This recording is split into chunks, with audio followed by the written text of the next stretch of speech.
गच्छन्तु देवता सद्धम्मं मुनिराजस्य सुनन्तु सग्मुखदं धम्मश्रवणकालो अयं भदन्ता धम्मश्रवणकालो अयं भदन्ता धम्मश्रवणकालो अयं भदन्ता नमो तस्य भगवतो अरहतो सम्मा सम्बुद्धस्य नमो तस्य भगवतो अरहतो सम्मा सम्बुद्धस्य नमो तस्य भगवतो अरहतो सम्मा सम्बुद्धस्य अहं हि भोकांसप एवं वादी एवं दिन्ति इतिपि नन्ति परो लोको नन्ति सन्ता रूपपातिका नन्ति सुकट दुःखटानां खम्मानं फलं विपाकोति गौरवनीय ලොකු ස්වාමීන් වහන්සේගෙන් අවසරයි වාසනාවන්ත සත්පුරුෂ පින්වතුනි වස් කාල පරිච්ඡේදයේදී සිදු කරනු ලබන මේ උතුම් පින්කම් මාලාවට අදත් සහ සම්බන්ධ වෙලා අද දිනේදී මේ ධර්ම ශ්‍රවණය කරමින් බොහෝ කුසල අත්පත් කරගන්නවා සිදු කරගන්නවා කියන මේ උතුම් චේතනාවෙන් යුක්තව මේ ලෝකුඩා සියලු දෙනාම මේ උතුම් පින්කමට සහසම්බන්ධ වෙලා සිටින්නේ.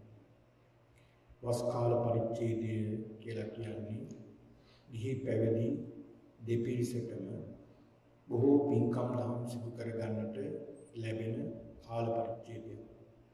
ඒක නිසා මේ කාල පරිච්ඡේදයේ අපේ මේ පින්නතුන් උරුවෙලා තිබෙනවා මේ වස්තුන් මාසය තුලදීම විහාරස්ථානයේ ආරම්භ කරගෙන විවිධ පින්කම් වල නිරත වෙන්නට ඒ තුලින් තමන්ගේ ආධ්‍යාත්මික දියුණුව දා කරගන්නට කටයුතු කරනවා. ඉතින් ඒක නිසා පින්නතුනි ඒක වාසනාවන්ත කාල පරිච්ඡේදයක් තමයි මේ වස් කාල පරිච්ඡේදය කියලා කියන්නේ. ඒක නිසා කල්පනා කරගන්නට ඕනේ අද මේ උතුම් ධර්ම දේශනාවේ පින්කම දායකත්වයේ ධර්මයෙන් කටයුතු කරන්න අද දිනේදී වාසනාවන්ත බලාපොරොත්තු රැසක් ඉදිරිපත් කරගෙන මේ අද මේ කටයුත්තට මූලිකත්වයේ අරගෙන දායකත්වයේ අරගෙන කටයුතු කරන්නේ පුලිඳු නදී සහ එවිඳු පුටා ඇතුළු මේ පවුලේ සියලු දෙනා අනිකුත් හිත මිතුරන් සියලු දෙනාත් එකතු වෙලා මේ උතුම් පින්කම සිදු කරන්නේ. එහි අරමුණු විදියට අද දිනට එනම් ජූලි 29 වෙනි දිනට යෙදී ඇති එවිඳු පුතාගේ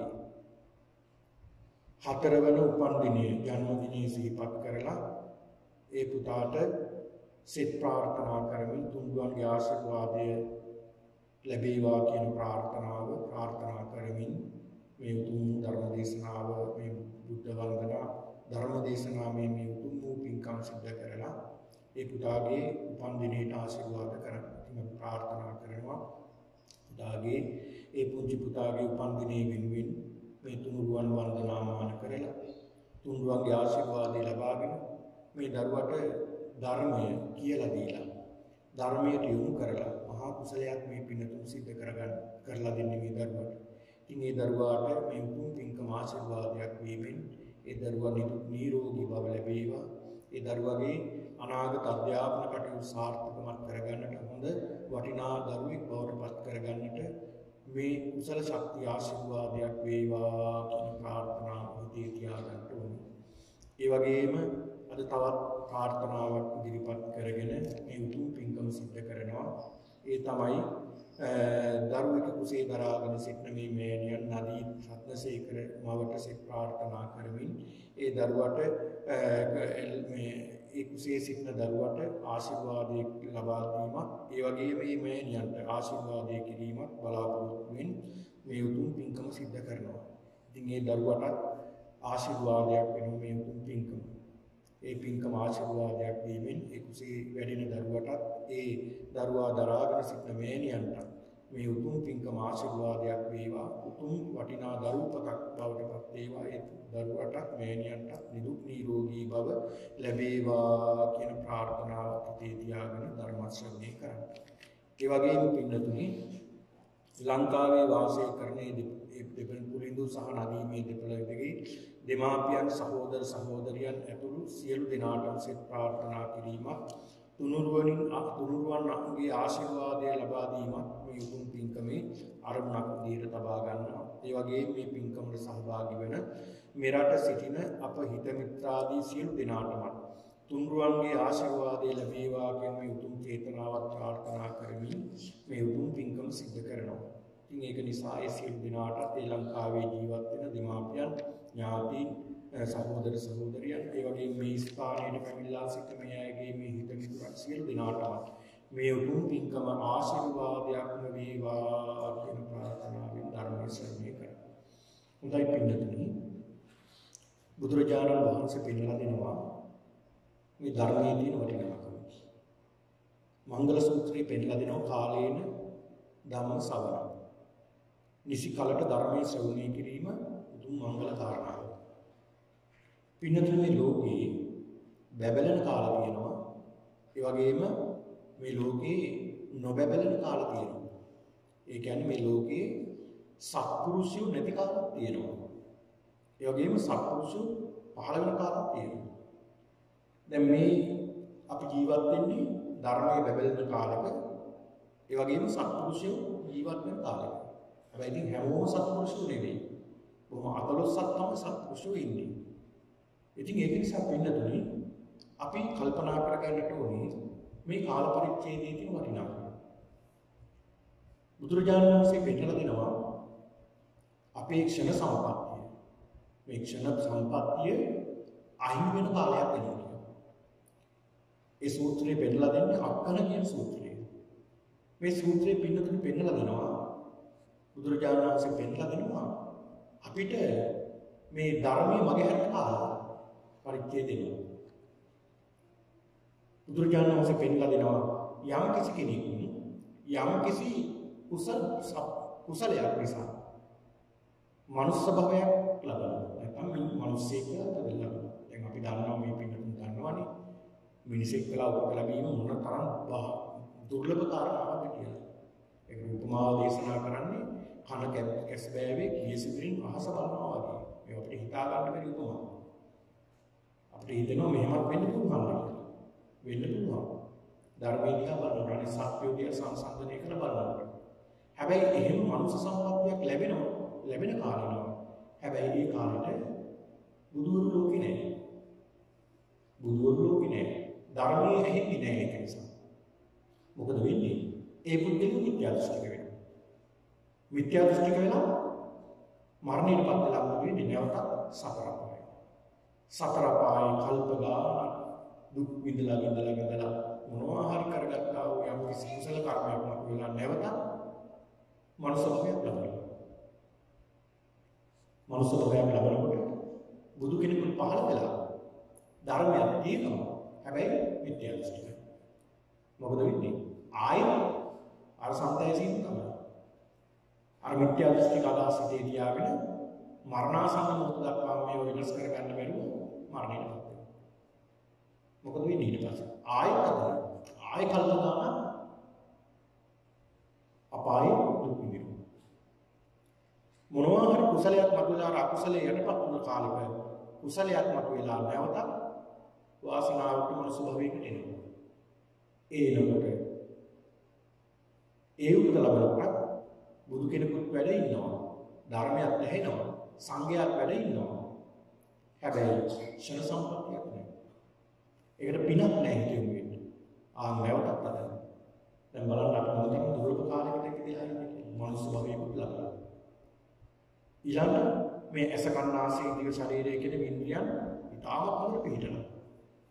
දැන් මේ කන හොඳ මේ අපිට හොඳට ඇහුම් නැත්නම් ධර්මයේ ශ්‍රවණය කරන්න පුළුවන්. බෑ. බලන්න අපි අංග සම්පූර්ණ මනුස්ස භවයක් ලබලා තියෙනවා. මේක යම්කිසි කුසල කර්මයක් තියෙන්න ඕනේ. ඔයගොල්ලන්ට හිතෙනවද එහෙම? තව කෙනෙකුට ඇහෙන්නේ නැති වෙන්නයි. ඉන්ද්‍රියන් මේ අඩපණ වෙලා ඉපදින්නයි. තව කෙනෙකුට ඉන්ද්‍රියන් හොඳට වර්ධනය වෙලා උපදින්නයි. මොකක් හරි මෙතන දෙයක් තියෙනවා කියලා අපිට හිතෙනවා. ඒක තමයි කුසලයේ සහ කුසලයේ. බලන්න බුදු කෙනෙක් පහළ වෙලා උන්වහන්සේ පින්වත් පැවැත්තේ ධර්මය අපිට ඉදිරි වෙලා සංඝ රත්නය වැඩ ඉන්නවා. අද බලන්න මේ ධර්මයේ හැමතැනම ඇහෙනවා. අපිට මේ ධර්මයේ වැගුරුණු කාලේ දැන් මේ වගේ රටක බලන්න මේ වගේ ධර්මයේ ඇහෙන්න අහන්න ශ්‍රවණය කරන්න අපිට අවස්ථාවක් ලැබිලා තියෙනවා. ඒක නිසා ඔබ සැබවින්ම භාග්‍යවන්තයි. ඒක නිසා මේ ලැබුණු මනුස්ස භවයේ කොහොම හරි අපි දිනු කරගෙන අපි මෙතනින් පහළට නෙමෙයි මෙතනින් ඉහළට යන්න අපි උත්සාහ කරනවා කියන මේ අනිස්කාරයෙන් තියලා හරියට බුදුහාමුදුරු වෙන්නේ දෙනවා. උදාහරණයක් හරියට අපිට ඒක ආසාව තියෙනවා. කැමැත්ත තියෙනවා. බුදුහාමුදුරු පෙන්නලා දෙන ලස්සන උපමාවක්. හරියට එක රාජ්‍යයක් තියෙනවා පින්නතුනි. ඒ රාජ්‍යයේ රාජකුමාරයෙක් ඉන්නවා. මේ රාජකුමාරයාට ලැබෙන්න නියමිතයි අහවල් දවසේ රජකම ලැබෙනවා. අභිෂේක කරනවා. කිරුළු පළඳනවා කියලා. දැන් මුළු රටේ ප්‍රජායක් යනවා. අනබිර ගහනවා. ඒ රාජ්‍යයෙන් අනිත් රාජකුමාරයන්ට ඊළඟට අල්ලපු රාජ්‍ය වලින් අනිත් රාජකුමාරයන්ට මොන වගේ හැඟීමක් තියෙනවද?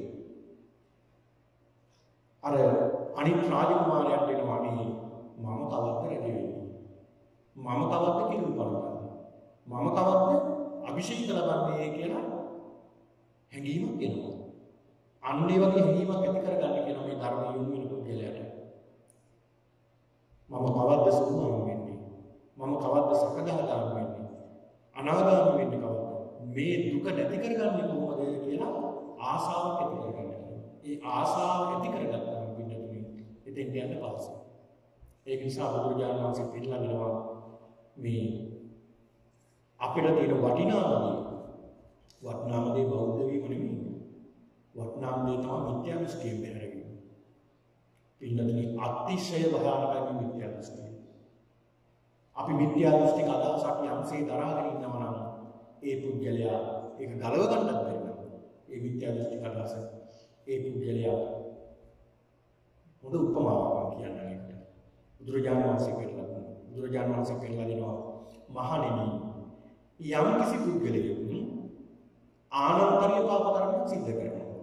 දැන් ආනන්තරීය පාප කර්ම පහක් දෙවයින් බේරෙන්න බෑ.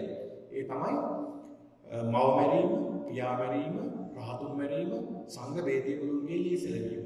මේ කියන මහා බරපතල පාප කර්ම පහක් ආනන්තරීය පාප කර්ම. මේකෙන් එකක් හෝ සිද්ධ කරගත්තොත් ඒ පුද්ගලයා ආය දෙකක් නෑ ඒකාන්ත වශයෙන් නිරේ උපදින්නේ. නිරේ දැඩි දුක් විඳින කොච්චර කාලයක්ද? කල්පයක්. කල්පයක් නිරේ දුක් විඳිනවා. කල්පයක් නිරේ දුක් විඳින්න සිද්ධ වෙනවා මේ අකුසලයේ නිසා. ඒ කල්පය කියන්නේ එසේ මෙසේ කාලයක් නෙමෙයි. මේකට උදාහරණ ගොඩක් බුදුරජාණන් වහන්සේ පෙන්නලා දීලා තියෙනවා. යොදුනක් දිග යොදුනක් පල්ල යොදුනක් උස විශාල පර්වතයක් තියෙනවා. මේ පර්වතයේ ඊටාම සිනිඳු සලුවකින් පිරිමදිනවා එකපාරට. ආයවරුසිය කියන වගේ තමයි සම්මතවතර පර්වතයේ පිරිමදිනවා. පර්වතයේ ගෙවිලා මහ පොළොවට සමතලා වෙන කවුද? ඒ තව කල්ප ඉවර නෑ. බලන්න මොන තරම් කාල පරිච්ඡේදයක්. අපායේ දෙවි දුක් විඳින්න සිද්ධ වෙනවා මේ ආනන්තරීය පාප කර්ම සිද්ධ කරනවා. මේ බුදුරජාණන් වහන්සේ මෙන්න දෙන කාල පරිච්ඡේදයක්. කල්පයක් ඒකාන්ත වශයෙන් මේ පුද්ගලයා දුක් විඳිනවාමයි. දැන් අජාසත් රජතුමා මේ අකුසල කර්ම සිද්ධ කරගත්තා. දේවදත්තාව මේ අකුසල කර්ම සිද්ධ කරගත්තා. ඒ අය අපාය ගමන පිළිනවා. හැබැයි බුදුරජාණන් වහන්සේ පෙන්නලා දෙනවා මහණෙනි යම් කිසි කෙනෙක් නියත මිත්‍යා දෘෂ්ටියකින් යුක්ත වෙලා. ඒ කියන්නේ අම්මා කියලා කෙනෙක් නැහැ, තාත්තා කියලා කෙනෙක් නැහැ, කර්මඵල කියලා දෙයක් නැහැ, මෙලොවක් නැහැ, පරලොවක් නැහැ, උපපාතික සත්‍යය පහළ වෙනවා කියලා එකක් නැහැ, ධර්මයේ කියලා එකක් නැහැ. එහෙම මිත්‍යා දෘෂ්ටික අදහස් තියාගෙන යම් කිසි කෙනෙක් මිය ගියොත් බුදුරජාණන් වහන්සේ පෙන්නලා දෙනවා මහණෙනි අරක කල්පයක්. හැබැයි මහණෙනි මට කල්පයක් දෙකක්ද තුනක්ද මහා කල්පයක්ද අසංඛ්‍ය කල්පයක්ද කල්ප ලක්ෂ ගණනක්ද කියලා බුදු ඇසටවත් පේන්නේ නැහැ පුද්ගලයා මේ නිරේ ඉපදිලා දුක් විඳින ප්‍රමාණය. බුදු ඇසටවත් කියන්න බැහැ මෙච්චර ප්‍රමාණයකින් ගොඩ එනවා. ඔන්න බලන්න. ඒක නිසා අපි මේ ලැබූ මනුස්ස ජීවිතය අපි මේ මිත්‍යා දෘෂ්ටික අදහස් වලින් බැහැර කරගෙන සම්මාදිට්ඨික බවට පත් වෙනවා කියන්නේ එතනම බෞද්ධකම තියෙනවා. එතනම තමයි බෞද්ධකම තියෙන්නේ. ඉතින් මේ කාරණා පින්නතුන් මම මතක් කළේ අද මේ පින්නතුන්ට මේ සිංකරණ ධර්ම දේශනාවක් ඒ වගේ වටිනා ධර්ම දේශනාවක් නිසා මම මේ පින්නතුන්ට අද මාතෘකා කරගත්තේ දීඝනිකාය කියනවා පායාසි රාජඤ්ඤ කියන සූත්‍රය. ඉතාමත් ලස්සන සූත්‍රයක්. මේ පායාසි රාජඤ්ඤ කියන මේ සූත්‍ර දේශනාව ඉතාමත් මේ මෙන්න මේ වගේ මිත්‍යා දෘෂ්ටික අදහස් පිළිබඳව සිදුවන දේශනාවක් තමයි මේ තියෙන්නේ. පින්නතුනේ එදා බුදුරජාණන් වහන්සේ දඹදිව වැඩ ඉන්න කාලෙදී මේ කාලෙදී බුදුරජාණන් වහන්සේගේ 80 මහා ශ්‍රාවකයන් වහන්සේ නමක් හිටියා කුමාරකාශ්‍යප කියලා මහරහතන් වහන්සේ. උන්වහන්සේ විචිත්‍ර ධර්ම කතිකයන් අතර අග්‍රයි. උන්වහන්සේ හරි ලස්සන ධර්ම දේශනා කරනවා. උදාහරණ සහිතව කෙනෙක්ව මිත්‍යා දෘෂ්ටික අදහස් තියෙන කෙනෙක්ව සම්මාදිට්ඨික බවට පත් කරන්නට උන්වහන්සේට ඒ තරම් හැකියාවක් තියෙනවා. ඒක නිසා බුදුරජාණන් වහන්සේ අගතන්තුරු පිරිනැමුවා මේ විසිතුරු කතා අතරින් අග්‍රප්‍රාප්ත කෙනෙක් කියලා. 80 මහා ශ්‍රාවකයන් වහන්සේලාගේ එක නම. උන්වහන්සේ පින්නතුණි එක කාලෙක කෝසල ජනපදයේ චාරිකාවේ වැඩම කරන භික්ෂුන් වහන්සේලා 500ක් සමග පිරිවරාගෙන උන්වහන්සේ වැඩම කරනවා. මේ වැඩම කරන අතරේදී පින්නතුණි සේතව්ව කියලා මේ නුවරකට වැඩම කරනවා. සේතව්ව කියන නුවරකට. විශාල නුවරක්. ඒ නුවර පින්නතුණි උතුරු පැත්තෙන් තියෙනවා ඇටේරියා වනය. මෙන්න මේ ඇටේරියා වනයේ උන්වහන්සේ භික්ෂුන් වහන්සේලා 500 නමක් සමග උන්වහන්සේ දැන් වැඩ ඉන්නවා. උන්වහන්සේලා වැඩියාම මේ ප්‍රදේශයේම විශාල පිරිසක් වෙනවා ආරංචියට. ඒ අයට සුගති මාර්ගය පෙන්නලා උන්වහන්සේට නැවතත් ධර්මචාරිකාව වැඩම කරනවා. ඉස්සර එහෙමයි තිබුණේ. ඒ කියන්නේ චරිත වික්‍රේ චාරිකා බෞද්ධ හිතාගන්න සුඛාය. ඒ පාන්තවලට වැඩම කරලා උන්වහන්සේලා මේ ධර්මයේ කියලා දෙනවා. මිනිසුන්ට තියෙන අනුකම්පාවෙන්. ඉතින් ඒක නිසා උන්වහන්සේ අතර භික්ෂුන් වහන්සේලා වැඩම කරා. මේ වැඩම කරලා උන්වහන්සේලා මේ ඇටේරියා වලින් වැඩ ඉන්නවා. මේ වැඩ ඉන්න කාලෙක පින්නතුනි මහා කීර්ති රාජයක් පැතිරුණා ප්‍රදේශයේ. ඒ තමයි බුදුරජාණන් වහන්සේගේ ඒ ගෞතමයන් වහන්සේගේ ශ්‍රාවකයන් වහන්සේ නම මේ මහා කුමාරකාශ්‍යප මහරහතන් වහන්සේ. මේ කුමාරකාශ්‍යප මහරහතන් වහන්සේ ධර්ම කතිකේ ප්‍රඥාවන්තයෙක්. ඒ වගේම උන්වහන්සේ මෙලොව පරලොව සුගතිය පිළිබඳව පෙන්නනවා. පරලෝකයක් තියෙනවා ඊළඟට කර්මඵල කියලා දෙයක් තියෙනවා කියන මෙන්න මේ උන්වහන්සේ මේක පෙන්නලා දෙනවා. කියලා ඒ ප්‍රදේශයේම ආවයක් පැතුණා ආරංචි වුණා. දැන් මොකද කරන්නේ? එදායි ප්‍රදේශයේ ඉන්න මිනිස්සු බුදුරජාණන් කුමාරකාශ්‍යප මහරහතන් වහන්සේ හොයාගෙන යනවා. දවසක් පින්නතුනි ওই ප්‍රදේශයේ එක රජ කෙනෙක් හිටියා මේ කෝසල රාජ්‍යය. හැබැයි ඒ රාජ්‍යයන් බුදුරජාණන් වහන්සේ වැඩ ඉන්න කාලේ රාජ්‍යයන් 16ක් තිබුණා. ඒවට කියනවා 12 මහා ජනපද කියලා. ඒ ජනපද වලට ඒ රජුන් පත් කරලා තිබුණා. හැබැයි ඒ රජුන්ගේ පාලනයේ යටතේ ප්‍රාන්ත රජුන් හිටියා. ඒ වගේ රජ කෙනෙක් තමයි පායාස කියලා කියන්නේ. මේ කියන පායාස කියන මේ රජතුමා මෙන්න මේ කියන සේතව්‍යා කියන නුවරට මේ ප්‍රදේශයට අධිපති රජ කෙනෙක්. මේ කොසල් රජතුමා පත් කර කොසල් රජුගේ ප්‍රාන්ත රජ කෙනෙක් තමයි පායාස කියලා කියන්නේ. මේ පායාස රජතුමා දවසක් දවල් ආහාර අරගෙන නිින්දට කියලා ගියා සඳුන් කලයට තිරිහන් ගබඩාවට ගියා. යනකොට සඳුන් කලින් පේනවා බොහෝ දෙනෙක් සැරසලා යනවා පේනවා. සුදු වස්ත්‍ර ඇඳගෙන සැරසලා යනවා පේනවා විශාල පිරිසක්. එහෙමම කතා කළා තමන්ගේ ඇමතිවරයෙක් හිටියා. මේ ඇමතිවරයාට කතා කළා. ඇමතිය කත්ත කියලා ඇමති කෙනෙක්. මේ කත්ත කියන ඇමතිවරයාට කතා කරලා සඳහන් කරනවා කත්ත කවුද යන්නේ? මොකටද යන්නේ? පොඩක් හොයලා බලන්න. ගිහිල්ලා බලනවා. ගිහිල්ලා බලලා විමසලා කියනවා රජතුමනි කුමාර කාශ්‍යප කියලා ස්වාමීන් වහන්සේ නම වික්ෂුවක් විශාල වික්ෂුන් වහන්සේලා පිරිසක් සමග වැඩම කරලා තියෙනවා. උන්වහන්සේ ගෞතමයන් වහන්සේගේ ශ්‍රාවකයෙක්. උන්වහන්සේ හරි විශිෂ්ට කතා ඇති කෙනෙක්. උන්වහන්සේ ප්‍රඥෙක්. ඒ වගේම උන්වහන්සේ රහත් වෙච්ච කෙනෙක්. අරහත්ත්වය අවබෝධ කරගත්ත කෙනෙක් කියලා තමයි මිනිස්සු කියන්නේ. රජතුමනි උන්වහන්සේ පරලෝකයක් ගැන සඳහන් කරනවා. ඊළඟට සුගති භූමිය වල උපදින සත්වෝ ඉන්නවා කියලා සඳහන් කරනවා. කර්මඵල පිළිබඳව තමයි උන්වහන්සේ පෙන්නලා දෙන්නේ. කර්මඵල වල විපාක තියෙනවා. හොඳ කර්මයක් කළොත් හොඳ විපාක, නරක කර්මයක් කළොත් නරක විපාක තියෙනවා කියලා උන්වහන්සේ පෙන්නලා දෙනවා කියලා සඳහන් කරනවා. ඊළඟ මේ රජතුමා සඳහන් කරනවා එහෙනම් කද්දී මගෙත් මේ අදහස තියෙන්නේ. මගෙත් තියෙන්නේ පරලෝකයක් කියලා එකක් නැහැ. ඒ වගේම ඕපපාතිකව උපදින සත්‍යය කියලා පිටසක් නැහැ. ඊළඟට කර්මඵල විශ්වාස කරන්නේ නැහැ. ඒක නිසා පණිවිඩයක් ගන්න මිනිස්සු වගේ කුමාර කාශ්‍යපයන් වහන්සේට පායාසි රජතුමා එනවා බණ අහන්න ධර්මයේ සාකච්ඡා කරන්න එතකන් මං එනකම් පොඩ්ඩක් ඉන්න කියලා පණිවිඩයක් කරගෙන. හොඳයි රජතුමනි කියලා කද්දි කියන ඇමතිවරයා පල්ලෙහාට බැහැලා අර ජනතාව අතේ පණිවිඩයක් කියනවා. දැන් මේ රජතුමා සැරසිලා තමගේ පිරිවර සේනාවත් සමග මේ කුමාර කාශ්‍යප මහ රහතන් වහන්සේ හම්බෙන්න ගියා. හම්බෙන්න ගිහිලා පිළිතුරේ සල්ලාම හම්බෙන්න ආපන්න බුදුරජාණන් වහන්සේගෙන් බණ අහන්න ආවත් කෙනෙක් උන්වහන්සේගේ ශ්‍රාවකයන් වහන්සේලාගෙන් බණ අහන්න ආවත් ඉඳගත්තුම බණ දේශනා කරන්නේත් නැහැ ඉඳගත්තුම බණ අහන්නෙත් නැහැ.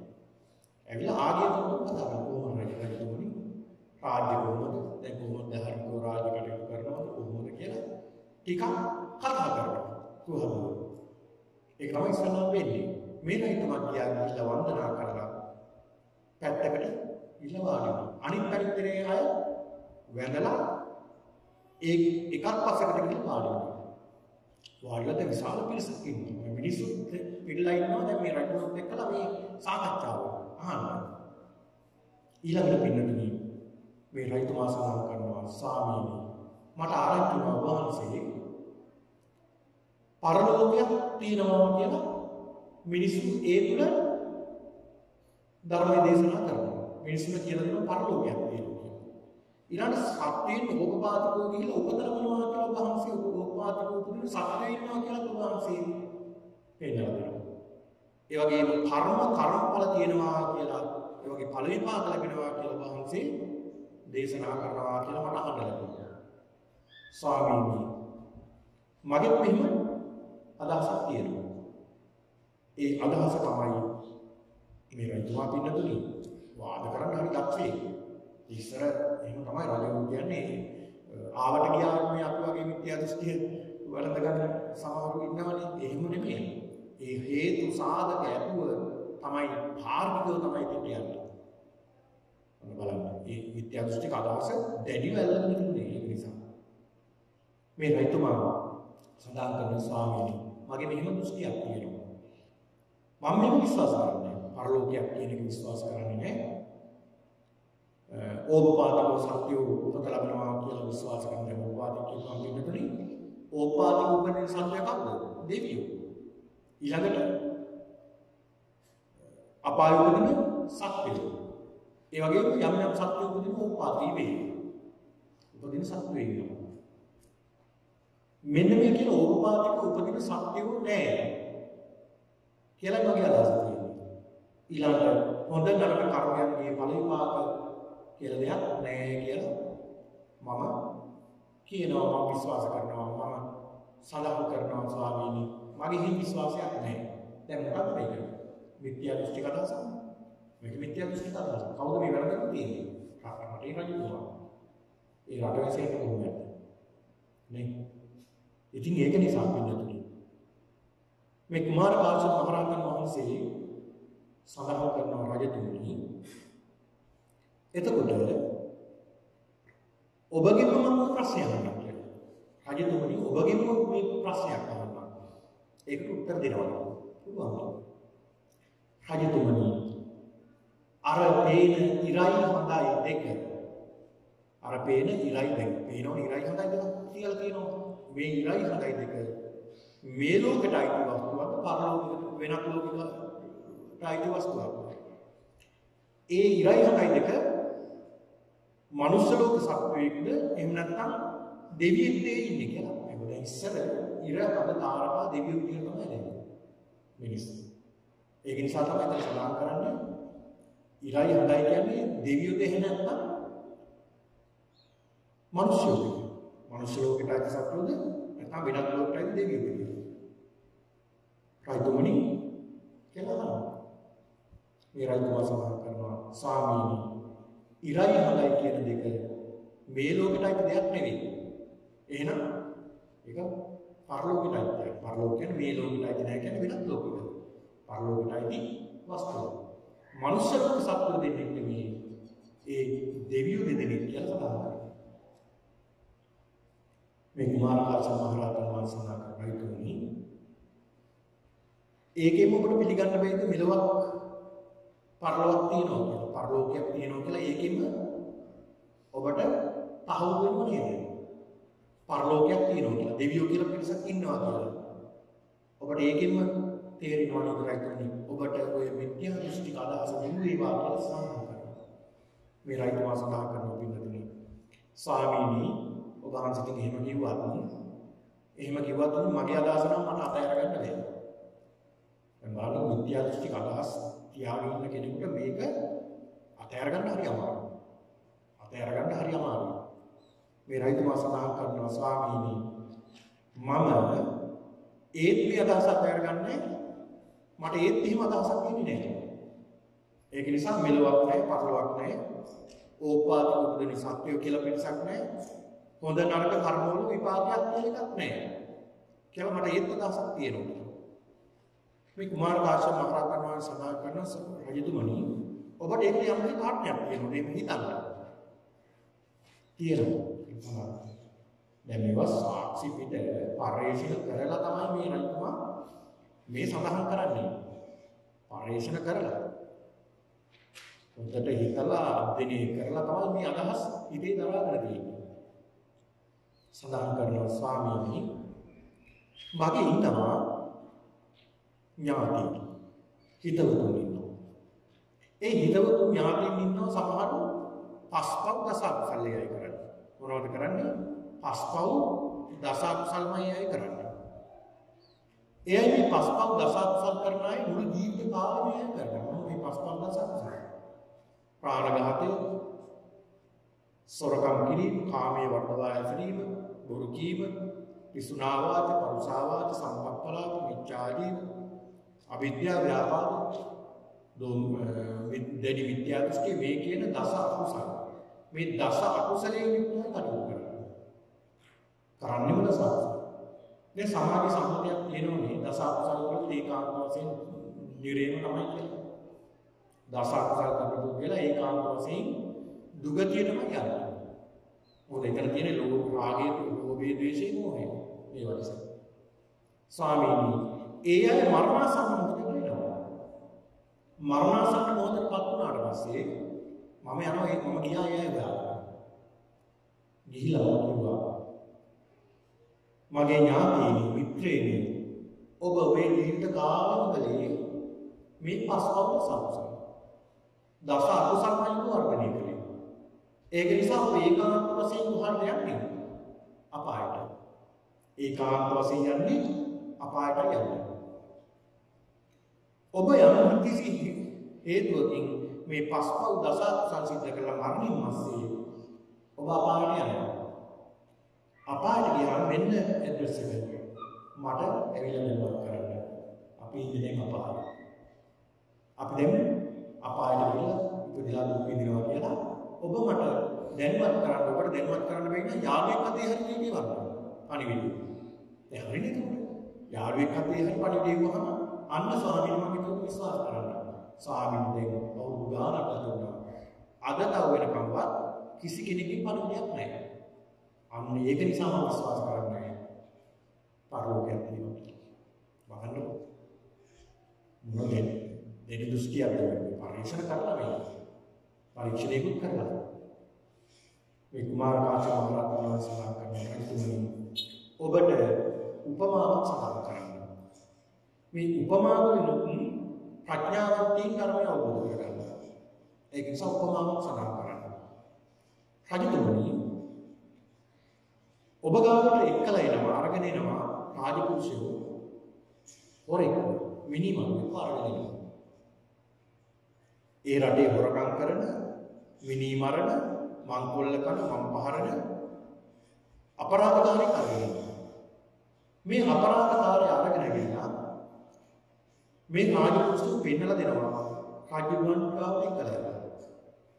රජතුමා සඳහන් කරනවා මේ අපරාධකාරයාගේ අපරාධ ටික විනිශ්චය කරලා රාජපුරුෂයාට අල කරනවා මේ පුද්ගලයා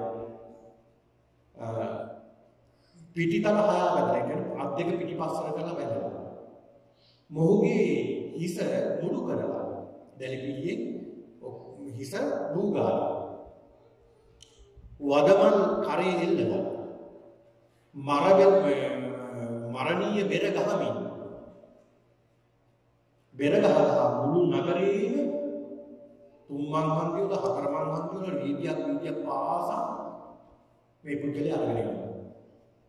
අරගෙන ගිහිල්ලා මරණ දැනට ඇවිල්ලා මේ පුද්ගලයා මරලා දානවා. රාජවංශුත් එහෙමයි ස්වාමීනි කියලා පිළිඅරගෙන අර පුද්ගලයා අරගෙන යනවා. අරගෙන ගිහිල්ලා අත් දෙක පිටිපස්සට කියලා බැලලා දැලිපියෙන් හිසකෙස් ඔක්කොම උගාලා රතු පාට රෙද්දක් අඳවලා රතු පාට රෙද්දක් තමයි අඳලා යන්නේ මරණ කෙනෙකුට. වස්ත්‍රයක් අඳලා රතු පාට බෙර ගහමින් පෙරහැරි අරගෙන යනවා වීදියක් පාසා තුන්මන් හන්දිය වල හතරමන් හන්දිය වල ප්‍රදර්ශනය කරේ. මොකද පින්නතුනේ එහෙම කළේ ඉස්සර මේ අපරාධකාරී මේ වගේ අපරාධයක් කරලා තියෙනවා. දැන් මරන්න යන්නේ නුඹලත් අපරාධ කළොත් මේ ටික තමයි කියන මිනිස්සුන්ට ප්‍රදර්ශනය වෙන්නේ මේක කරන්නේ. දැන් රාජනීතිය අනුව ඒක අනිත් මිනිස්සුන්ට හැදෙන්න තමයි මේ කරන්නේ. මරණයටපත් කරන්නේ බුද්ධාමයේ අනුව වැරදි. රාජනීතිය මේක සිද්ධ කරනවා.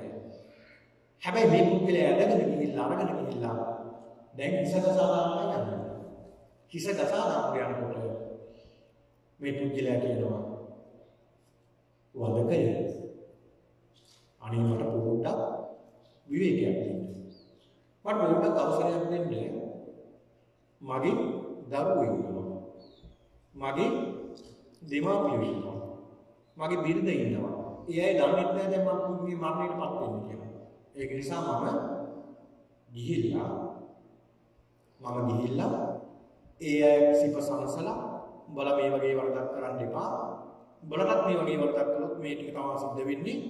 ඒක නිසා අහවල් තැන මේ වස්තුව තියෙනවා, අහවල් තැන මේ වස්තුව තියෙනවා, අහවල් තැන මේ බංකුවේ මේ මෙච්චර ප්‍රමාණයක් තියෙනවා. උඹලා ජීවත් වෙලා කියලා මම ඒ අයට කියලා එන්නම්. ඒකට මට පොඩ්ඩක් අවසරය දෙන්න කියලා කියනවා. මොකක්ද මේ?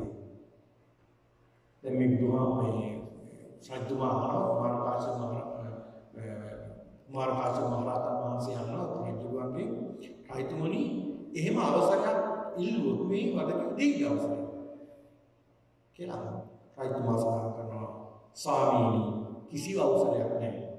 එහෙම මේ පුද්ගලයා දැන් හිස ගසාදානවා කියලා වද දිනවා කියලා සඳහන් කරනවා.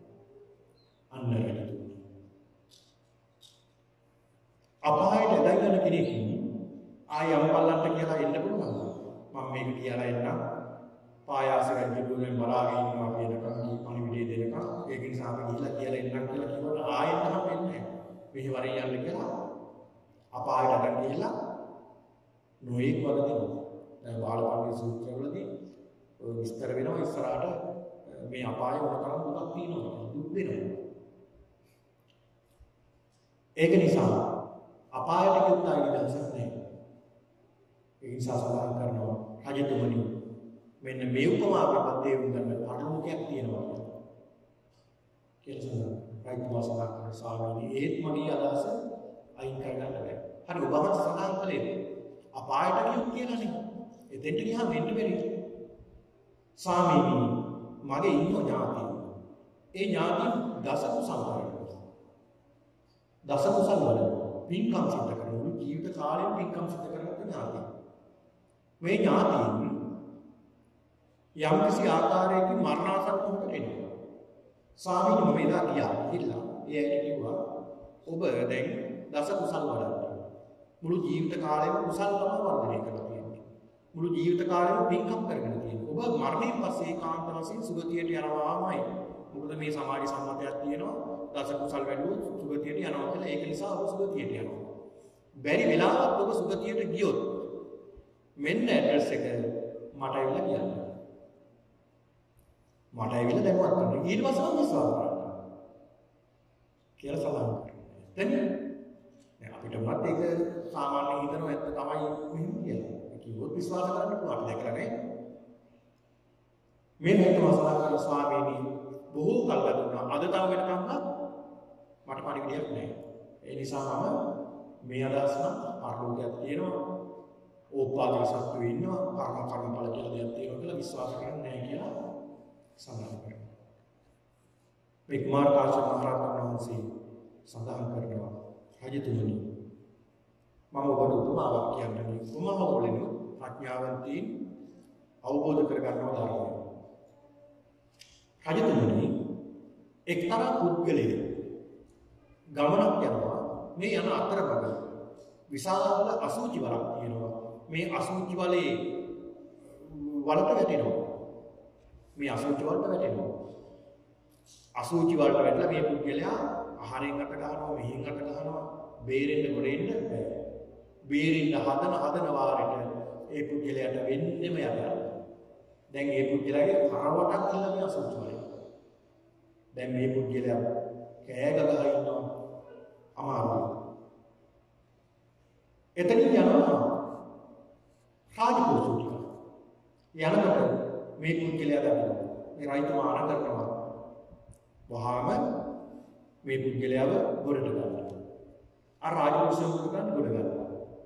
රජතුමා ආරම්භ කරනවා මේ පුද්ගලයාව දැන් උණපතු වලින් අර ඔක්කොම ඇඟේ තැවිලා තියෙන අසුචි සියල්ලම සූරලා අයින් කරනවා. ඒ රාජපුරුෂය ඒක කරනවා. ඊළඟ රජුව සඳහන් කරනවා දැන් වතුර උණු කරලා ඒ උණු වතුරෙන් නාවන්න. තුන් පාරක්. හොඳට නාවන්න. ඊළඟ සඳහන් කරනවා දැන් හිස රවුම් කපලා දාන්න. ඒ කියන්නේ හොඳට රවුල කපලා කොණ්ඩෙත් ගන්න කපලා සුවඳ සතුන් ගල්වන්න. සුවඳ සතුන් ගල්වන්න. සෙට් පවුඩර් දාලා බොහොම ලස්සනට තියලා ඊළඟට හොඳ ලස්සන ඇඳුම් අඳින්න. ඇඳුම් අඳලා ඒ පුද්ගලයා හොඳ ලස්සන කුඩුවක වාඩි වෙලා තියෙනවා. මේ කුමාර කාශ්‍යප මහ රහතන් වහන්සේ අහනවා රජතුමනි අර පුද්ගලයා ආයෙත් ගිහිල්ලා වාට පණින්නේ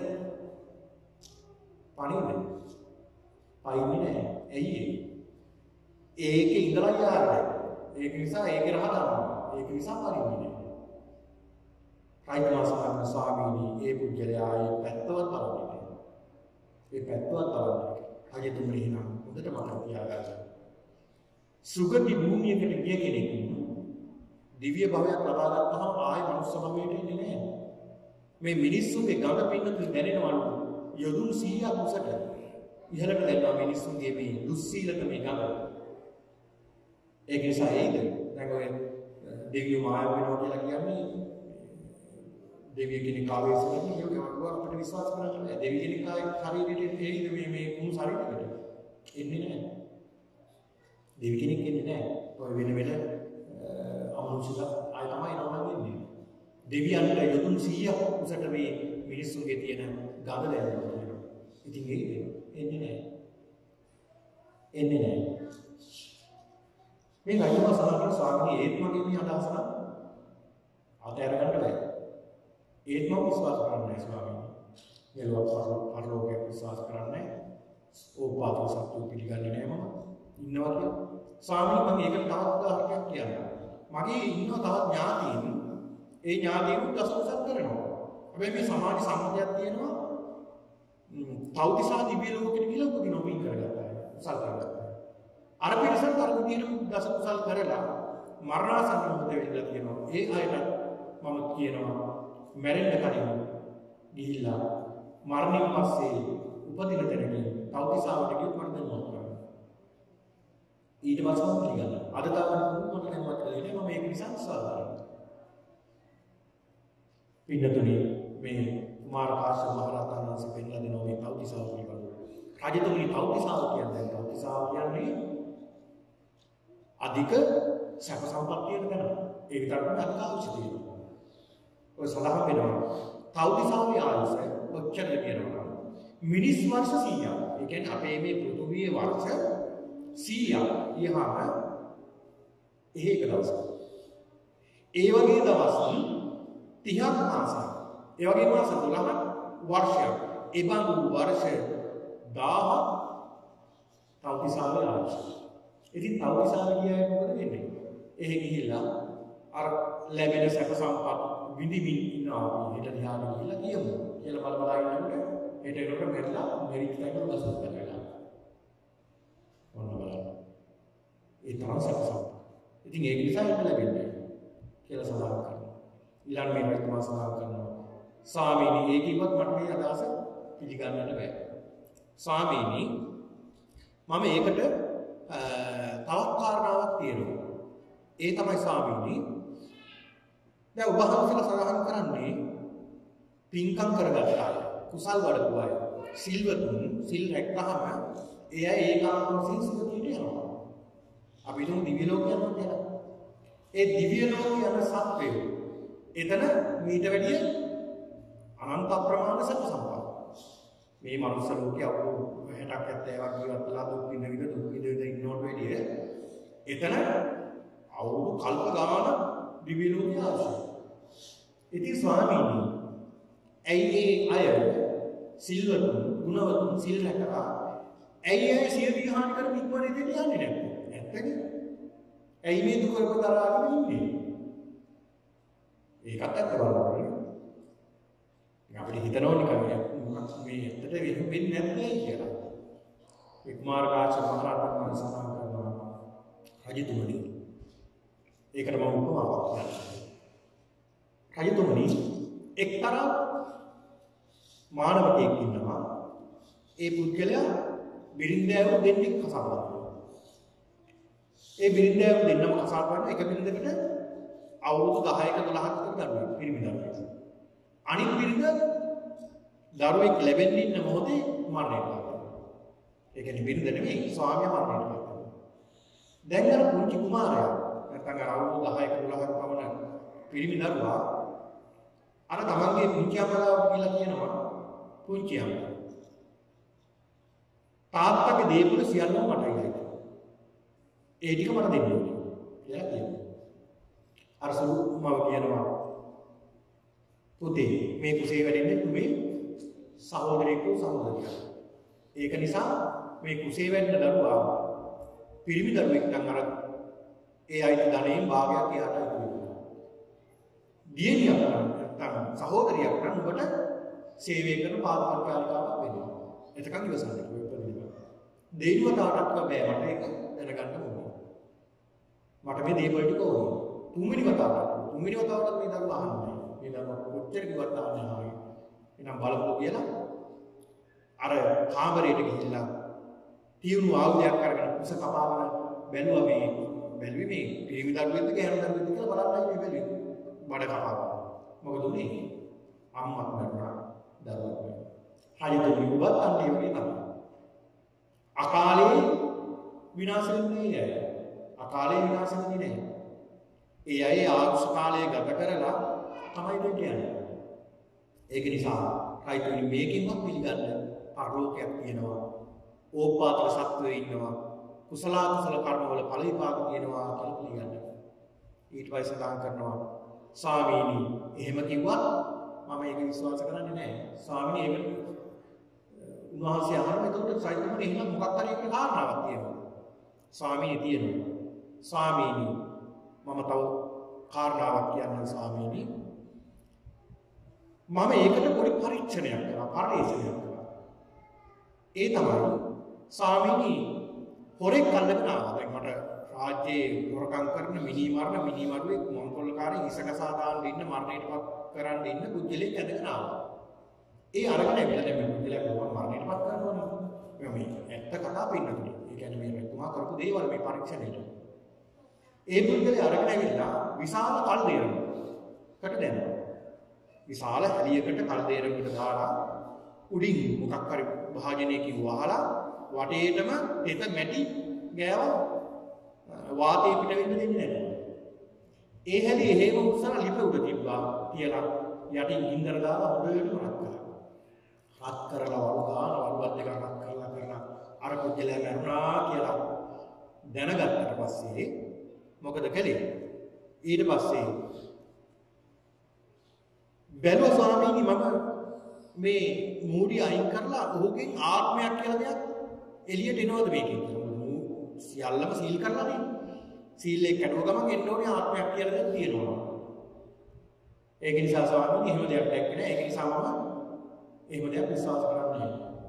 විඥානයක් ආත්මයක් කියලා දෙයක් පුද්ගලයෙක්ගේ තියෙනවා කියලා මම විශ්වාස කරන්නේ නැහැ. කියලා සඳහන් කරනවා. රජතුමනි ඒකට මම උපමාවක් සඳහන් කරනවා. ඒ උපමාවෙන් ප්‍රඥාවන්තයින් ධර්මය අවබෝධ කරගන්නවා. ඒ තමයි වෙන්නතුනි. සඳහන් කරනවා රජතුමනි රජතුමා සිහින දැකලා තියෙනවා. ත්‍රිහංග වඩාව නිදා ගන්න ගියාට සිහින දැකලා තියෙනවා. ස්වාමීනි දැකලා තියෙනවා. මොනවද දැක්ක සිහින? ස්වාමීනි මම නින්දට ගියාට පස්සේ සීන දකිනවා. ඒ හීන දැක්කට පස්සේ මොනවද සයිතුනේ දැක්කම හීන ස්වාමීනි මම උයනට යනවා. උයනේ සෙල්ලම් කරනවා. ජල ක්‍රීඩා කරනවා. බොහෝම සතුටින් මම ප්‍රීතියෙන් ඉන්නවා මම දැකලා තියෙනවා. මේ දවල් නිදාගත්තාම දවල්ටත් මේ හීන පේනවා. එතකොට රයිතුනේ ඔබ කියලා ගියේ මේ රාජපුරුෂයන්ට. දැන් රාජපුරුෂයෝ ඉන්නෝනේ කියනවා. ඔබ කියලා ගියේ රාජපුරුෂයන්ට නෑ ස්වාමීනි. එහෙනම් බිරිඳටවත් කිව්වද? නෑ ස්වාමීනි. කාටවත් කිව්වේ නෑ. එහෙනම් කොහොමද ගියේ? රජතුමනි විඥානයත් ඒ වගේ තමයි. සිහිනෙන් යනවා වගේ තමයි. අපිට පේන්නේ නෑ මේ විඥානය. මේක ශක්තියක්. ආයුෂ්මාන විඥානය. මරණයටපත් වෙනකොට මොකද වෙන්නේ? ආයුෂය නැති වෙනවා. උණුසුම ශරීරේ නැති වෙනවා. විඥාන පහ වෙනවා. ඒක පේන දෙයක් නෙවෙයි. ඒක ශක්තියක්. දැන් වයර් එකක් දිගේ කරන්ට් එකක් යනකොට ඒක අපිට පේනවද? ඇල්ලුවොත් නම් දැනෙනවා. හැබැයි පේන්නේ නැහැ. විඥානයක් මේ වගේ ශක්තියක්. විඥානය කියන්නේ අපිට විඥානයක් මේක දැනෙනවා කියනවා. හැබැයි පේනවද? පේන්නේ නැහැ. ස්වාමීනි ඒ කිව්වත් මම ඒක පිළිගන්නේ නැහැ. ස්වාමීනි මම තවත් උපමාවක් කියන්නයි. මම තවත් පරීක්ෂණයක් කළා. ඒ තමයි දැන් කෙනෙක් ජීවත් වෙලා ඉන්නකොට මම එක් හොරෙක් අරගෙන ආවා. ඒ හොරා අරගෙන ඇවිල්ලා කිරුවා. කිරුවාම ඔහුගේ බර අපි හිතමු කිලෝ 100යි. කිරලා බැලුවා කිලෝ 100ක් බරයි. උදාහරණයක් අපි හිතමු කිලෝ 100ක් බරයි. ඊළඟට මම රාජපුරුෂයන්ට අරකලා මේ පුද්ගලයාගේ බෙල්ල හොඳට තද කරලා හයියෙන් තද කරලා මරනවා. මොකක් හරි ලනුවකින් හරි ආධාරයෙන් බෙල්ල හොඳටම තද කරලා මරනවා. මරණයටපත් කළා කෙල්ල බෙල්ල. ඊට පස්සේ 110යි. මොකද උනේ? දැන් විඥානයේ තියෙනකොට වැඩි වෙන්නේ නැහැ. තව එකක් තියෙනවනේ ඒක. විඥානය නැති වුණාට පස්සේ ආත්මය නැති වුණාට අපි කියමු ආත්මය කියලා ඒක නැති වුණාට පස්සේ බර වැඩි වෙනවා. ස්වාමීනි එහෙම දෙයක් වෙන්න විදියක් නැහැ නේද? ශරීරයේ විඥානේ පවරන බර අඩු වෙන්න ඕන. උන්වහන්සේ සමානයි තුනේ එකට තුමා කියලා දෙන්න. රජතුමනි යම් කිසි පුද්ගලයෙක් විශාල යකඩ ගෝල දෙකක් ගන්නවා. අරගෙන ඒ යකඩ ගෝලේ අරගෙන ඒ පුද්ගලයා ඒ යකඩ ගෝලය කිරලා බලනවා. කිරලා බලලා නැවත මේ යකඩ ගෝලය හොඳට රත් කරනවා. ගිනියක් පිටවක් කරනවා. රත් කරලා තියනවා. ඒ දෙකෙන් සමාන දේ බලනවා. නෑ. අර රත්තුම යකඩ ගෝලය වෙන්නේ. ඒකේ බර අඩුයි. හැබැයි සිසිල් වුණාට පස්සේ බර වැඩි. සිසිල් වුණාට පස්සේ බර වැඩි. ශරීරයේ මේ විඥාන පහ වුණාට පස්සේ බර වැඩි වෙනවා. ඒකට ප්‍රතිවරයි කියන්නේ. පටවි ගතිය වැඩි වෙනවා. ඒකයි සිද්ධ වෙන්නේ. ඒක නිසා තමයි සත්‍යයේ පුද්ගලයෙක් ඉන්නවා විඥානයක් කියලා එකක් තියෙනවා කියලා පිළිගන්නේ කියලා සඳහන් කරනවා. නෑ ස්වාමීනි මම ඒ පිළිගන්නේ නැහැ. ඒකට තවත් උදාහරණයක් මම සඳහන් කරන්නම්. ස්වාමීනි නැවතත් මම සොරෙක් අල්ලගෙන ආවා. හොරෙක් අල්ලගෙන ඇවිල්ලා මේ මම රාජපුරුෂයන්ට කිව්වා මේ පුද්ගලයාගේ සිවිය ගලවලා දාන්න. සිවිය ගැලෙවුවා. හමත් ගලවන්න. හමත් ගැලෙවුවා. එහෙම ගලවලා බැලුවා තියෙනවද විඤ්ඤාණ ආත්මයක් තියෙනවද කියලා. ස්වාමීනි මම ආත්මයක් දැක්කේ නැහැ. ඒක නිසා මම මේ ආත්මයක් කියලා එකක් විඥානයක් පිළිගන්නේ නැහැ. එහෙම දෙයක් පිළිගන්නේ නැහැ. සඳහන් කරනවා රජතුමනි ඔබට උපමාවක් කියලා දෙන්නම්. ඒ තමයි එක්තරා පුද්ගලයෙක් හග්ගෙඩියක් අරගෙන යනවා ගමකට. ඒ දුෂ්කර ගමක් ඒ මිනිස්සු දැකලා නැහැ කවදාවත් හග්ගෙඩියක්. ඒ ගමේ මිනිස්සු ඉන්න තැන අර පුද්ගලයා හග්ගෙඩිය අරගෙන හයියෙන් සප්ප කරනවා. සප්ප කරලා එහෙම තියනවා. තුන් පාරක් සප්ප කරලා තිබ්බට පස්සේ මේ පුද්ගලයා ඒ ගමේ අය ඇවිල්ලා බලනවා කොහෙන්ද සද්දය ආවේ? මේ හග්ගෙඩියක්. හග්ගෙඩිය හාට පෙරලනවා සද්දේදී කියනවා මේ හාට පෙරලන සද්දේදී කියලා උඩ දානවා. පල්ලෙහෙට දානවා. මොන වගේවත් සද්දෙන්නේ නැහැ. අර පුද්ගලයා බලනවා අනේ මේ පුද්ගලයා මොනතරම් අඥානද? මොනතරම් මෝඩද? කියලා අර හග්ගෙඩිය අතට අරගෙන හයියෙන් තුන් පාරක් කියලා කියනවා. මේ පුද්ගලයා දැනගන්නවා මේ හග්ගෙඩිය නිකන් තිබ්බට සද්දෙන්නේ නැහැ. මේක පුද්ගලයේ වායු දාපුව ඇවිල්ලා ඒකේ පීඩනයක් කරනකොට තමයි මේකෙන් ශබ්දයක් නිකුත් වෙන්නේ කියලා ආගේ පුද්ගලයෝ පිළිගන්නවා. ආගේ වගේ තමයි රජුවත්. ඔබත් ඔය වගේ අඥානයේ විදිහට වැඩ කටයුතු කරනවා. අඥානගතකම වගේ හරගන්න කියලා සඳහන් කරනවා. ස්වාමීනි ඒත් මගේ මේ විශ්වාසය නම් මගේ හැරෙන්නේ නැහැ. ස්වාමීනි මම ඒකට තවත් උපමාවක් කියන්නම්. මම තවත් පරීක්ෂණයක් කළා. ඒ තමයි සොරෙක් අල්ලගෙන ඇවිල්ලා මේ සොරා මම රාජපුරුෂයන් සඳහන් කළා හැම ගලව බලනවා. මොකක් කරන්නද මේ යන්නේ? ආත්මය කියලා එකක් තියෙනවා බලන්න. හැම ගැලුවා. ඊළඟ මස් ටිකක් ගලවන්න කිව්වා. මස් ටිකක් ගැලුවා. ඇටකොට් ටිකක් සිඳලා බැලුවා ආත්මයක් කියලා එකක් තියෙනවා. ස්වාමීනි එහෙම දෙයක් දැක්කේ නැහැ. ඒක නිසා මම මේ ආත්මයක් කියලා දෙයක් තියෙනවා කියලා විශ්වාස කරන්නේ නැහැ කියලා සඳහන් කරනවා. රජතුමනි ඒකටත් මම උපමාවක් සඳහන් කරනවා. එළමි කුමාරකාච මහරහතන් වහන්සේ උපමාවක් සඳහන් කරනවා. රජතුමනි එක්තරා කාලයක එක්තරා ජටිල තාපසයෙක් හිටියා. මේ ජටිල තාපසයා තාපසාරාමේ ඉන්නවා.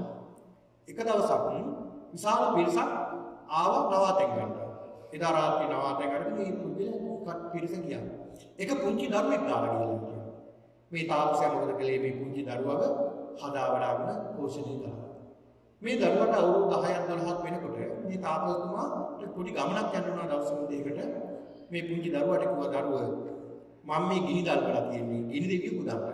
බැරි වෙලාවක් මේ ගින්දර ටික නිවුණොත් මේ ගිනි ගාන දරු දෙකක් තියෙනවා මේ දරු දෙකෙන් ගින්දර අවුලගෙන ගිනි දෙවියන් පුදන්න කියලා සඳහන් කරනවා. අනේ මේ දරුවා සෙල්ලම් කරගෙන හිටියා ගින්දර නිවුණා දන්නේම නැහැ. ඇවිල්ලා බැලුවා බලනකොට ගින්දර නිවිලා අර ළමයා බැලුවාට ගිනි ගාන දරු දෙක. ඒ දරුවා දන්නේ නැහැ. ගිනි ගාන දරු දෙක අහට්ට බැලුවා මෙහාට බැලුවා පටු වෙන්නේ නැහැ. කෑලි කැපුවා කුඩු කළා අන්තිමේට වංගෙඩියකට දාලා කෙටුවා ඒත් ගින්දර ගියා.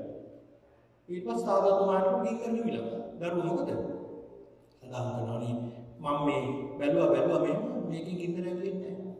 අඥානය මෝඩය උමන මේ ඉන්ද්‍ර උලන්නේ කියලා ගන්නවට කියලා. හයිද ඔබත් අන්නේ දරුවා වගේම අඥානය කියලා සඳහන්. ඊළඟ සඳහන් කරනවා පින්නතුනි අනේ ස්වාමීනි මම මේ අදහස අතහැරගත්තොත් බැරිලා මම මේ අදහස අතහැරගත්තොත් දැන් මම මේ ප්‍රසිද්ධ කෙනෙක්. කොසල් රජුත් මම මේ වගේ දෘෂ්ටියක් කරනවා කියලා බොහෝම ලොකුවට පිළි අරගෙන තියෙනවා.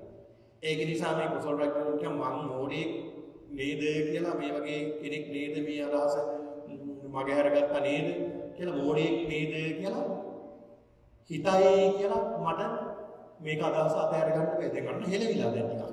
විද්‍යා දෘෂ්ටි ටිකක් හෙලවිලා. මේක සඳහන් කරනවා. ඊට පස්සේ සඳහන් කරනවා රජතුමනි ඔබට මම තවත් උපමාවක් සඳහන් කරන්න. එක්තරා පුද්ගලයෙක් කණ්ඩායමක් ගල් 1000ක් අරගෙන යන්න සූදානම වෙලඳා. ගල් 500 බෙදාගෙන එක කණ්ඩායමක් ඉස්සරහට මේ කාන්තාරේ. ඒ යනකොට එක්තරා පුද්ගලයෙක් මාඩ ශරීරයේ ගාගෙන වතුර ගාගෙන නෙළුම්මල් කරේ පළඳගෙන එනවා. පින්වද ඇයි ඔය තරම් දුක් විඳගෙන යන්නේ? ඇයි ඔය වතුර ජලය තනකොළ සියල්ලම පුරවගෙන ගවයන් දුක් දීගෙන යන්නේ? ඉස්සරහා වහිනවා. මම මේ පේනෝනේ මගේ ශරීරයේ මඩ නෙළුම්මල් ඔක්කොම අයින් කරලා එතනින් වතුර පිරිසිදු වතුර පුරව ගන්නවා. අර ගැල් නායකයන්ට දුන්නේ අර කියපු දේ විශ්වාස කරලා ගියා බලනකොට මේ යක්ෂයෝ රාක්ෂයෝ අර පුද්ගලයෝ මරාන මස් කෑවා. දෙවිනි කණ්ඩායම ගියා. යනකොට අර වගේම අර පුද්ගලයා. මේ දෙවිනි කණ්ඩායමේ ගල් නායකයා ප්‍රඥාවන්තයෙක් අනිත් අයට කිව්වා මේක නම් විශ්වාස කරන්න බෑ. මොකද මේ කාන්තාරයේ ජලය තියෙනවා කියලා අපි අහලත් නැහැ. පේන තෙක් මානකට එහෙම දෙයක් අපිට නැහැ. ඒක නිසා අපි ඉස්සරහට යන්න කියලා ඉදිරියට යනකොට අර විනාශය දැක්කා බලන්න වෙලා තියෙන දේ. ආන්ගේ වගේ නුඹත් මේ වගේ විනාශයක් සිද්ධ වෙන්නේ. ඒක නිසා රයිතුමනි ඔය අදහස අතර ගන්න. අනේ ස්වාමීනි මේ අදහස අතහැරගත්තු කොසල් රජු විතරක් නෙවෙයි අනිත් ප්‍රාන්තවල ඉන්න රජවරුත් දැන් දන්නවා මම මේ වගේ මහා ගැඹුරු මතයක් දරනවා කියලා. අන්තිමේට මම මොඩෙක් කියලා මාව ප්‍රතික්ෂේප කරයි කියලා සඳහන් කරනවා රජතුමනි. ඒකට උපමාව සඳහන් කරනවා. එක්තරා පුද්ගලයෙක් යනවා ගමනක් යනකොට ඒ පුද්ගලයා දකිනවා අසුචි වෙයිලා තියෙනවා දැන් දැන්. අසුචි වෙයිලා තියෙනවා. මේ පුද්ගලයා කරනවා මගේ ඌරෝ ඉන්නවා. ඌරන් ගියාම දැන් මේක. කියලා අර පුද්ගලයාට මේ පුද්ගලයාගේ සාලු අරගෙන අර ටික සියල්ලම එකතු කරගෙන පොට්ටනියක් බැඳගෙන හිසේ තියාගෙන එනවා ගෙදරට. එන අතරමඟදී හයියෙන් වැස්සක් එනවා. හොඳටම වහිනවා. මොකද වෙන්නේ? අර ඔක්කොම ශරීරේම ඇවිල්ලා දැන් අර වැස්සට දියවිලා. දකින්න මිනිස්සු බයිනවා. මොඩේ මොකද ඔය අසුචි මුළු ඇඟේ පෙරාගෙන යන ඔක බිම්ලා පිස් කරලා යනවා. නෑ එහෙම කියන්න බෑ මේ මගේ සතුන්ට කෑම ගෙනියන්න. ආයිත් මොකවත් අර මොඩ මිනිහාගේ තමයි. ඔය අදහසින් තේතියාගේ නිසා උන් අතාර ගන්නවා. ස්වාමීනි මේ හැමෝම රජවරු ප්‍රාන්ත රජවරු වෙනත් රටවල් රජවරු දන්නවා දැන් මම මතේ ඉන්නවා කියලා. ඒක නිසා මම අඥානියෙක් කියලා සලකයි නේද? රජතුමනි ඒකට උපමාව සඳහන් කරනවා. රජතුමනි එක්තරා පුරුෂෝ දෙන්නෙක් යනවා ගමනක්.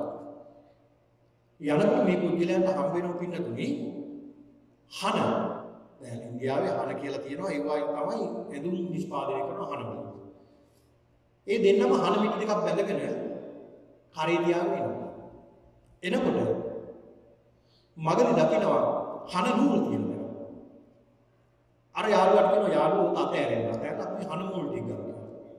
අර පුද්ගලයා කියනවා නෑ මට මේ හන මිටියම හොඳයි. අර පුද්ගලයා මොකද කරන්නේ? අර අතෑරලා හන මිටිය හන නූල් ටික බැඳ ගන්නවා. අර පුද්ගලයා හන ටික මුල් තියනවා. තව ටිකක් දුර එනකොට හන වලින් හදපු ඇඳුම් තියෙනවා. අර පුද්ගලයා සමහර ඕක අතෑරලා මේ හන වලින් හදපු ඇඳුම් ටික ගන්නවා. හන ගෙනියන්නේ ඇඳුම් හදන්න. ඒ ඇඳුම් ටික හදලා තියෙන්නේ ගන්නවා. නෑ මට මේක හොඳයි කියලා. ඒ දිගට යනකොට ඊට පස්සේ හම් වෙනවා කපු අට වඩා වටිනාකමින් යුක්තයි. අර පුද්ගලයා කපු ටික ගන්නවා අර ටික අතෑරලා අර පුද්ගලයා හන ටික මුළු විදියට. ඊළඟට කපු මුල් හම්බ වෙනවා, කපු රෙදි හම්බ වෙනවා. ඊළඟට යකඩ හම්බ වෙනවා, ඊළඟට රිදී හම්බ වෙනවා, ඊළඟට රත්තරන් හම්බ වෙනවා.